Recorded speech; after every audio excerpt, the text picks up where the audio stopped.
my superhero comic book needs a reboot. But what's it about, and why is it even worth rebooting? Let's discuss. So the book starts at an aquarium where we meet our hero Gentry, aka the Crimson Spark. And he starts off at an aquarium where an electric eel breaks free from its cage and it shocks Gentry. Now, I could not find the other pages of this book. I mean, I know they're somewhere, I just don't know where they are. The original storyline was that Gentry was on a field trip to an aquarium and the eels broke free and he was shocked by one of them. He wakes up in a lab and his teacher, Mr. Roberts, reveals that it is his lab. Then he asks Gentry to use his powers. Gentry says, "I don't have powers," and immediately shoots out a burst of lightning. Mr. Roberts says he will help Gentry use his powers. Gentry agrees, then asks how he got his powers. Mr. Roberts holds up an eel and says it shocked him, and that's how he got powers. So it later goes into a city-like setting, and the eel is slithering around destroying stuff. Gentry realizes it can talk. He takes the eel back to Roberts, and Roberts says that the eel was given Gentry's human DNA when he shocked him. So they put the eel in a cage in hopes that he stops causing mayhem. Then the eel privately talks to Roberts and tells him to join his side or he will destroy him. So Roberts agrees to help him. Then the eel gets loose again. Gentry realizes Roberts is helping him, so he supercharges the eel by gaining ultra lightning powers somehow. Then he makes the eel explode by supercharging him. Then he puts Roberts in jail, and then the book is over. Now, I know that was a lot, and I talked pretty fast. Now, I think this book could be amazing. We'll just have to change a few things. Starting with explaining how Gentry's powers were supercharged. It also wouldn't hurt to make Gentry a little bit older so we could step away from that field trip gone wrong type of vibe. We should also give the eel clear motives so he's not just evil for the sake of being evil. And also no aquarium. We should have Gentry's origin take place in a lab or something that would make a little bit more sense. Also, lastly, we should give Gentry a purpose for being a hero. Maybe he didn't want to at first, but had to for some reason. Now, with all of that out of the way, let's turn this into something awesome. Now, like I said, I don't have the full comic book of the original, but I'm like 99% sure that it was around 18 pages-ish. Now, obviously, I'm going to want to expand on that page count, so I think I'm going to go with 28 pages. I'm also going to write a script for this, so I somewhat know what the book's going to be about, and I know what each page is going to be about. Now, I had originally planned on writing this entire book with computer materials, but I feel like that's gonna take a lot of time, and that's just not really my style.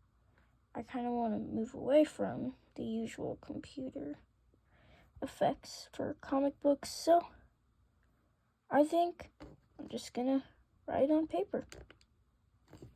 Oops.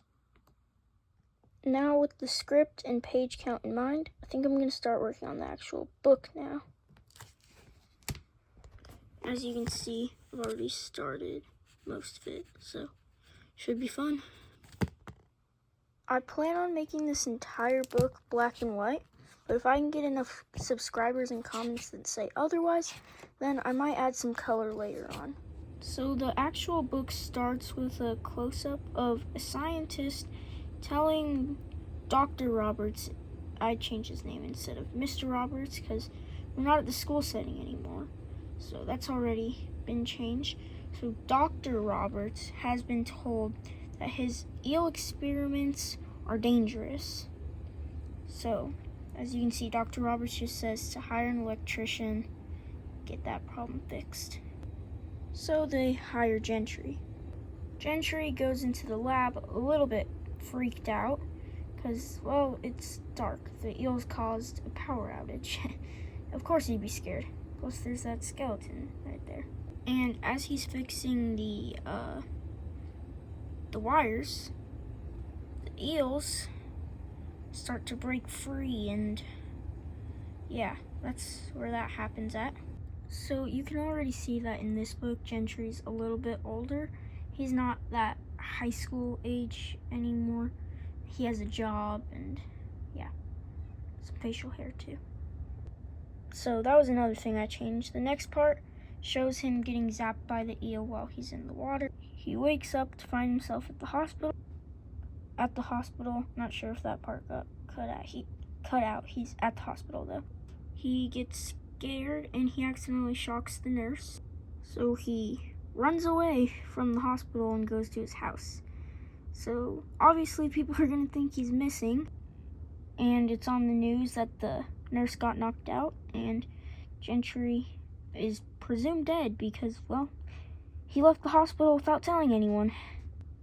Gentry decides to use his powers for good and become a superhero, and also as a hero he wants to like tell everyone that he saved himself, I guess, so people aren't suspicious that he just walked out of the hospital. So he's gonna say that he saved himself from a kidnapper, and that kidnapper was the one who knocked out the nurse.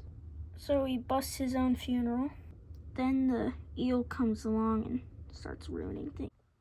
And just before Gentry knocks out the eel, it starts to talk. He decides to take the eel back to Dr. Roberts' lab for answers.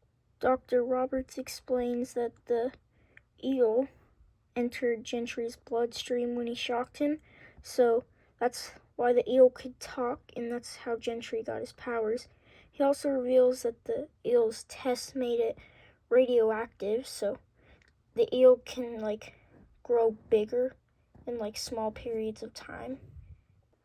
Gentry decides to go learn karate at a dojo so he can face any more threats, but he decides to stop and be late to his class to help a cat stuck in a tree. He saves the cat, but now he's sad because he's too late to register for his class.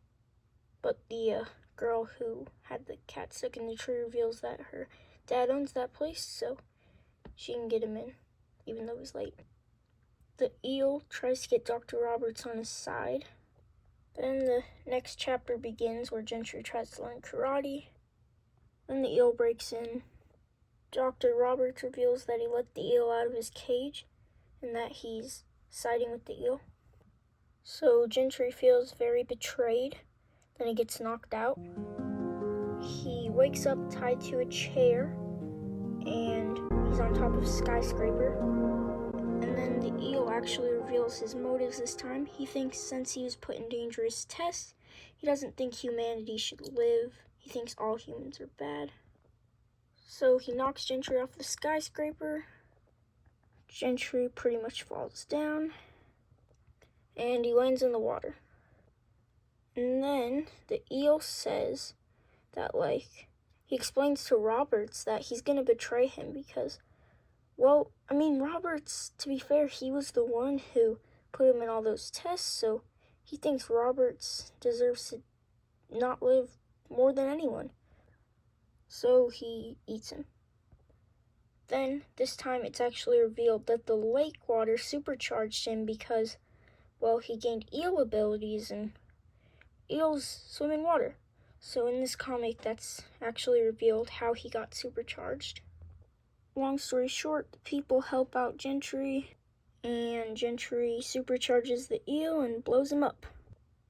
People help him out.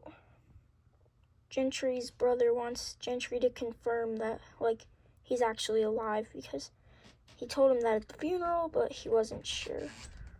So Gentry decides to visit his family, let them know he's alive for sure. And then the scene cuts to a screen where it turns out Gentry is being watched, and we're foreshadowing the next villain, the Scarlet Stalker. As for the cover, I had a few rough drafts of ideas, but in the end, I decided that my comic should look like this. Now, I can gladly say that my comic book has transformed from a fun little sketchy draft to a full-on amazing comic that I can be proud of. Now, if you want me to make a sequel to this book, or you want me to expand on this universe, you're going to want to make sure you like this video and that you subscribe to the channel so that you don't miss any more videos like this one.